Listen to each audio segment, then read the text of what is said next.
মাছের বাজারে উত্তাপ কোনো কিছুতেই কমছে না। দাম বৃদ্ধির জন্য শুষ্ক মৌসুমের শেষ সময়ে যোগানের স্বল্পতাকেই দুষছেন বিক্রেতারা।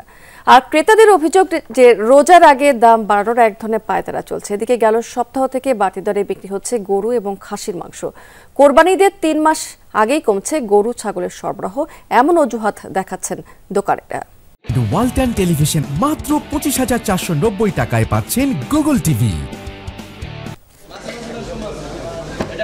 বেশ কয়েক সপ্তাহ উচ্চ মূল্যে স্থিতিশীল থাকার পর আবারও দামের আঁচ লেগেছে মাছের বাজারে। বেশিরভাগ মাছের দাম কেজিতে ৫০ থেকে ১০০ টাকা পর্যন্ত বেড়েছে। নদীর মাছের দাম বেড়েছে আরও বেশি। ৪৫০ টাকা কেজির নিচে মিলছে না বড় আকারের চাষের রুই কাতলা। ১০০০ থেকে ১২০০ টাকা কেজির নিচে মিলছে না চিংড়ি। মাঝারি আকারের আইর বোয়ালের জন্য পকেট থেকে বেরিয়ে যাবে ২০০০ টাকার বেশি।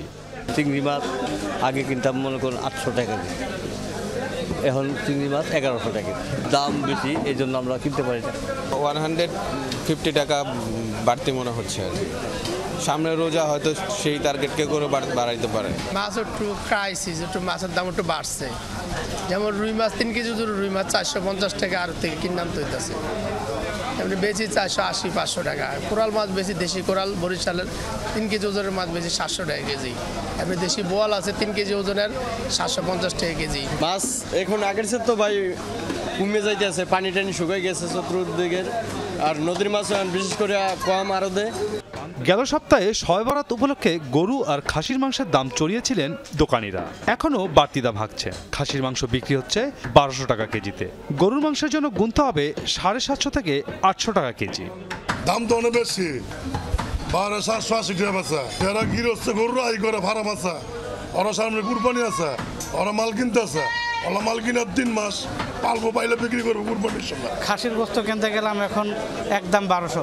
এর আগে 1100 টাকা কেনা যেত, আজকে 1200 টাকা দিয়ে কিনতে হলো।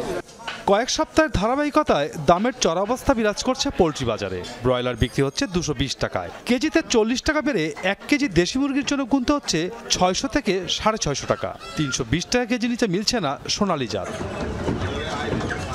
মাসুদুজ্জামান রবিন, যমুনা নিউজ, ঢাকা।